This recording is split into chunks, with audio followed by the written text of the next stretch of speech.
What's up? What's up?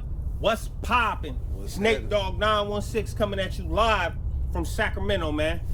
With special guests and co-host, Dirtyweather 916. Shoot your shit, man. Dirtyweather, man. Check me out, man. Y'all done seen it. Y'all done heard about it. Dirtyweather 916 making moves with Nate Dogg.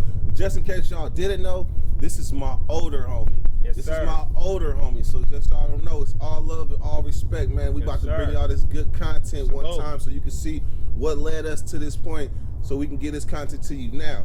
So we gonna start off real quick. We're gonna get into it, man. First off, Nate Dogg, man, we got to know what led you.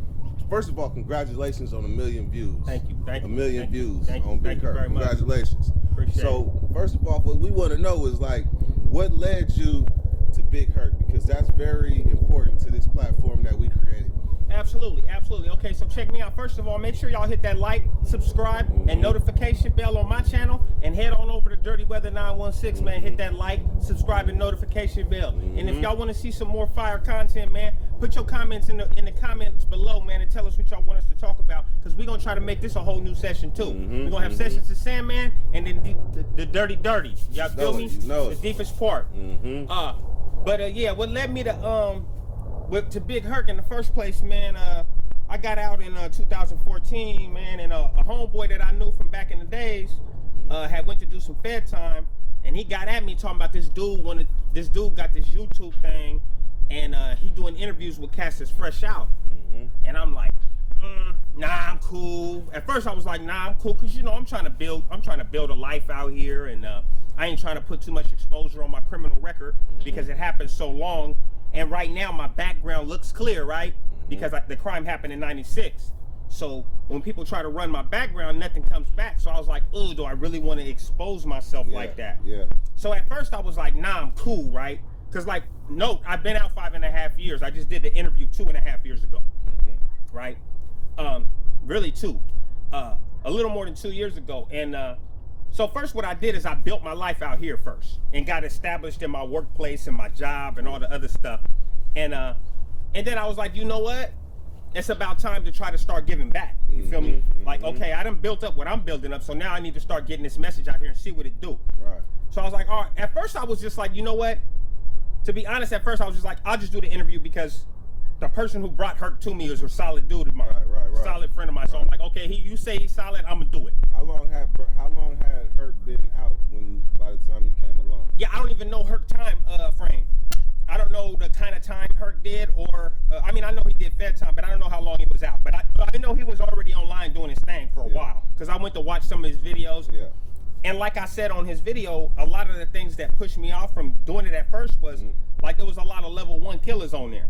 Yeah. You know what I mean? And no disrespect to Hurt, I said the same thing to him, and that kind of made me think like, wow, do I really want to be associated with these people? Just keep it 100. And then he told me, it ain't about you being associated. I'm just trying to get your story. I need more level 4 stories, more. And you from Sacramento, he from Sac, so I'm like, screw it, let's do this 916 thing. Yeah. So he came on out, came to my area where I was living at, not my neighborhood. Came to my area, and we put that shit on wax. And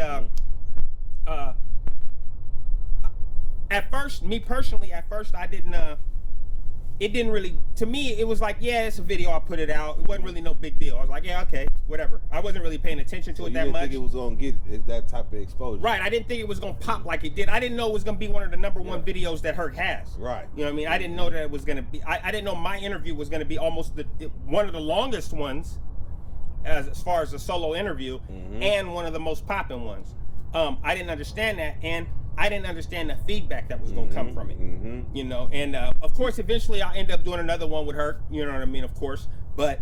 So you had no idea all the people across the world that you were about to inspire? Yeah, I didn't know the people that would actually be touched. I'm just, so I'm looking at myself like I'm just an ex-convict out here trying to live, bro. Exactly. Like I'm trying to build my nation one brick at a time. Yes. I wasn't thinking about what that could do, but then I started getting contacted by people. I mean, because Hurt contacted me, is like, hey, people are asking about you. Where can I tell them to find you? What do you want to do, or do you want them to contact you? Yeah. And I'm like, well, okay, well, here's my Instagram, or here's my email. And I created a whole email, the Ask Nate Dogg email, right? So then I made that first YouTube video where I just told people I'm Nate Dogg from Big Hurt channel. If you guys got some questions, come through. I remember that. That was a couple years ago. I made that. And then I let like 4 videos just marinate for a while. And basically those videos marinate. They did a little bit of numbers. That first one did a lot. Like first one did over 1,000, and I didn't even have that many subscribers. Yeah. Right. So but I let it ride. I just was like, eh. But then you contacted me. Right. First you contacted me on some homie shit. Then you got back at me on, there's this dude. He wants your link up. He cool. You should holler at him. Sandman. And that would be Mr. Sandman 2788, right? Yeah. So I contact San, and San's like, man, there's so many people that are inspired by your story, man. You need to put out more content, man. You there's so many people you can help with your message and how you've grown from where you was at to where you are. I don't mean to cut you off, but we got a co-star right Oh, we got a co-star, Mr. Oh, Squirrel. shit. You see that? Look at him. Look at him. Hey, man. Y'all didn't see that. Y'all didn't see my big ass That jaw. ain't getting cut out in editing either. But yeah, check me out. So say yes, yeah. Let it be a human being. It's a different issue, right?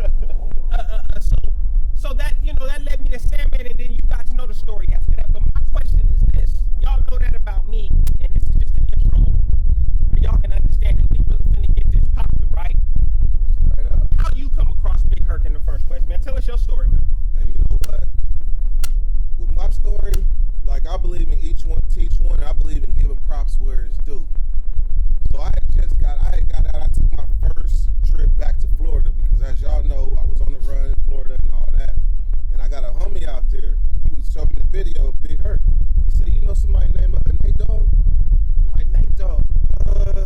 Let me see." And he showed me the video, and I was so moved by seeing Nate Dogg's interview, and his path was so parallel to mine. I was like, man, that's the older homie, man. I should be able to get on too, because everybody else that I had watched that was on Big Herc before, like they wasn't, like they were saying other people's stories, or it was some level one. It didn't represent the real to me. So I figured I might as well follow up on Nate, because Nate inspired me. So I contacted Big Herc, and Big Herc said, he said we'll meet up. So I looked up one day, and he hit me. I didn't think he was gonna hit me, but he did. So we went to this park out in Carmichael in Sacramento. We went to the park, and I smoked me a couple of blunts. I smoked a couple of blunts, but at the same time, I was just trying to be mentally ready, because whether people admit it or not, I was nervous. This is Big Herc. Yeah. 500,000 subscribers. Yeah. I mean, shit. Yeah. But he made it to where it was a comfortable experience, because I looked at it like this. I sat in that cell for a very, very long time. So what I got to be scared for now? I mean, I've been wanting to tell my story, so let me get it out. That's why I was even comfortable enough to rap and everything, because Big Herc made it. He made it comfortable. Now from there, I mean, we already had the Sacramento connection, because Big Herc is from North Islands and we're from the Heights, so they're like neighboring neighborhoods. But everything worked out. It was a life-changing experience though. But that's what led me to the interview with Big Herc. Oh, so you seeing, or somebody seeing my interview, and catching you onto it made you want to contact Big Herc. Right. All the way in Florida. Woo! Florida. I didn't even, I think bruh might have told me about this, but I think I forgot. I didn't realize that bruh went to Herc because he seen mine. Right. I remember in his video he said my name in his interview, and that's what made me like, wait, hold on, what's up with bruh? He just said my name, but and I tapped in, and of course we both know it ain't that hard when you're from my neighborhood to make a couple phone calls and find out who somebody is. Not at all. You know what I mean? That's easy. Whether it be talking to people in the penitentiary or talking to people on the streets, excuse me. And for the record, I know it don't matter because we trying to promote positivity, but good in the pen on the street and in on the streets. Mm-hmm. You know what I mean? And I've had and I've talked to a couple different people that done time with the brother, and yeah. And he from my neighborhood, so it don't even matter, man, because he out here trying to make it just like I'm trying to make it, man. You don't see us out here trying to shoot stuff up. You don't see us out here trying to start. We in the South Side. You never see it. We in the South Side of Sacramento right now. Straight up. This is something we never would have been in our youth. I've never been out here. We had a GPS to get here. We didn't come out to the South Side. We're from the North. Straight up. But it's good, it's all welcome, you know what I mean? If somebody come up right now, we done talked to a couple people since we've been out here. It's all salutes. What y'all doing? YouTube. Oh, okay. All right, y'all have a good one, man. Y'all be safe out here. Right. For sure. So my next question is, how did your life change Like the minute that you was on Big Hurt, what was the moment that you knew things were gonna be different? Okay, I'm gonna tell you the pivotal moment for me. Mm-hmm. Me and my wife, we were well, first, okay, it happened twice, right? The second one was the kind of most important one, right? Mm-hmm. Okay, so one time I'm out here in the South area at Burbank High School. Right? Shout out Burbank Titans. Hey, I'm alumni. Oh man, come on, man. It's true. Pacers, man. Y'all know what it is. Y'all know what it is. That'll be the one thing we disagree on. It's Pacer pride all day, man. We know what the best team in Sacramento is all time. Yeah. But anyway, let's go with this one, right? He could be Burbank alumni. That was Blood Bank back in the day, so it was popping too. It's true. So I'm at Burbank at a midgets football game, and Junior Titans or we were my kids was the Junior Cougars. Junior Cougars for center. Okay. So we out there to play Burbank to dog them real quick because we went undefeated that season. Mm-hmm. So we go out there and I go to the snack bar, man, to get something to eat. Right, and I ain't never really been, like I said, I ain't never been in the South Side like that. How long had it been since your video aired? It had been almost a year since my video had aired. No, okay. It had been about 6 months since my video had aired. Mm-hmm. The first thing that happened. And I go to the snack bar, big old brother back behind the window, right? Big beard, dark-skinned brother, right? He leaned down, he said, "Hey man, is your name Nate, dog?" You know, off top, I'm standing with another parent, right? That don't know none of that stuff about me, right? He just know I'm the football parent, right? Yeah. And I'm like, "Yeah, what's happening, man?" You know, and I automatically, you know, to get down, I automatically back up from the window, you know, and take the little, like, what's going on? And because the window's down here, so I'm like, "What's going on?" He like, "Hold on, I'm gonna come out there." So I automatically tell bro, "Watch out, watch out." He like, and it's you know, not does it matter, but it's a Caucasian dude that's standing with me. I'm like, but he, you know, he half-ass hood, so I'm like, "Hey, watch out, man, watch out." He's like, "What's going on? What's going on?" I was like, "I don't know, but just move." Right? So he moved and he come around the thing. He's like, and I'm standing like normal, you know, not aggressive, but hey, if it is what it is, it is what it is. Hold on, that ain't normal. Look at his stance. Yeah, but you know, 45-degree angle. Yeah, you know, I gotta take off your points of contact. You know what I mean? So I'm standing there. He come around the thing. He's like, "Hold on, bro. Hey, I seen your video on YouTube, man. I just want to say that I was in some bullshit. I was living my life foul, man. And watching your video is what made me start going back to school, start volunteering here on the weekends with the kids, man, and start trying to do my stuff right, man. I just want to come out here and shake your hand, bro." I'm like, "Wow, come here, bring it in, man, bring it in." I shook the brother's hand, and I was like, wow. So then that made me go look at the YouTube channel, right, at Hertz. Mm-hmm. And I look, and I'm already at this time, I think I was like at 300,000. Mm-hmm. And I'm like, dang, 300,000. And that was close to almost better than everybody else was already doing. Yeah. And I'm like, okay. So then to roll that over real quick, I went to the gym with my wife. Mm-hmm. We in there working out, right? And I noticed that I seen a little Northern Mexican kid. And I say he's a Northern Mexican because he was a young, skinny Mexican kid, and he had all white on with red shoes. Yeah. So, and he's got a whole bunch of tattoos and stuff. So I'm thinking, oh, he must be a little North Day, right? Mm-hmm. But I'm with my wife. So I see he working out, but he keep looking over at me, right?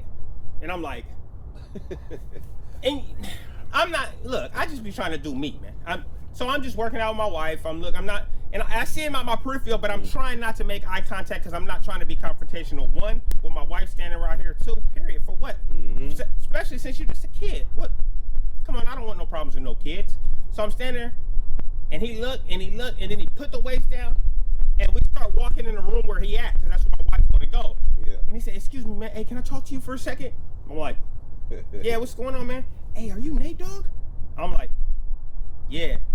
He said almost the same thing, "Man, I backed up from the gang and everything after watching your video, man." Mm-hmm. He said, "Man, I didn't do nothing foul, but I just felt like I want to raise my daughter and be out here, man, and do good stuff." And that's when I told myself in my mind, wow, I might be able to help and reach some people. Yeah. To let them know and understand that just because we did the stuff we did, that's not who we have to be. Right. You know what I mean? We come out trying to shake that. Right. We don't want to be judged. We did all that. that. Like, we know what we did. We ain't got to prove what we did to nobody. Like I tell people before, I don't really enjoy war stories. Sometimes I share the war stories to for people can understand the mindset. Mm-hmm. But it's like, I don't enjoy a lot of the stuff I've done. That's just stuff I've done to get me safely to where I am now.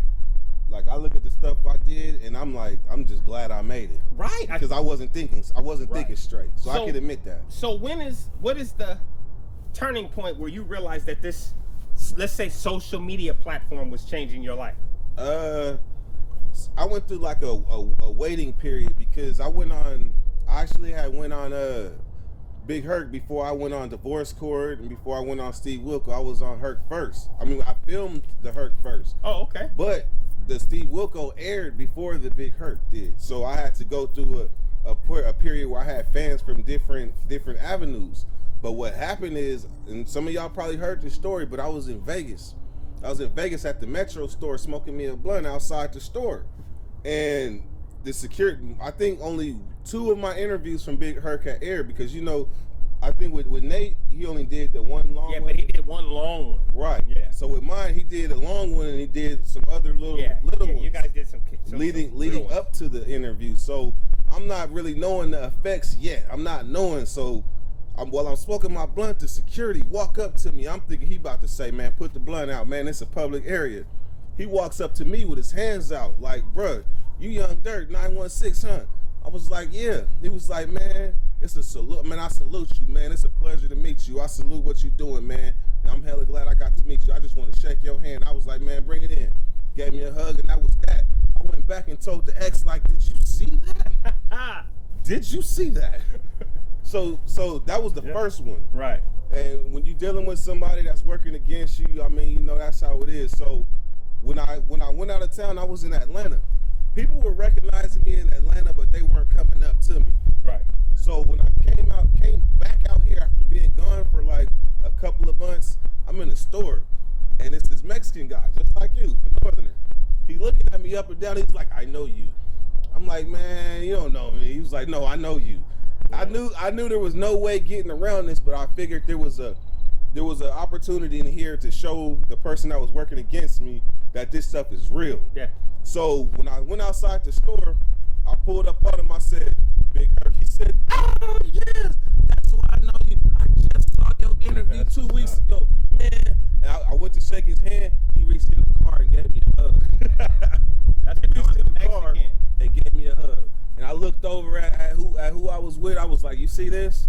Now, you think I can let these people down? There's people that look up to me now. Yeah. There's people that want to know what's going on with me. So I can't be out here like playing like that no more because now, I mean, I had a purpose before. When I was inside, I had a purpose. Yeah. And that was to make sure my young homies and my ass got up out of there intact. That was my purpose. But now I'm out here, I have a different purpose. And that's to share my message and hope that I could change lives the same way Nate does. Yes, sir. And yeah, you guys, that's what it's about, man. It's not about, like I said, once again, it's not about glorifying. It's about homies coming together on some positive stuff, man. We homies, no matter what. You from my neighborhood, we homies off top. Like, don't matter. Like, he know just like I know, and Sandman to tell y'all too. From the first conversation, this is bruh. I don't need to know nothing else but he from my neighborhood. You know what I mean? Because that's the thing. It's a million motherfuckers from my neighborhood, but I don't know every one of them. But that don't mean nothing. You know what I mean? That don't mean nothing. And all of them don't know me. But I bet you he could tell you a name of a celly that gave me my first dope sack. But he ain't gonna say the name. You know what I mean? But y'all know what I'm talking about if y'all know who we're talking about. Because we live in that life. And the way you live your life, I mean, the people that are involved are involved. If they're not involved in your life, then they're not involved and they won't know.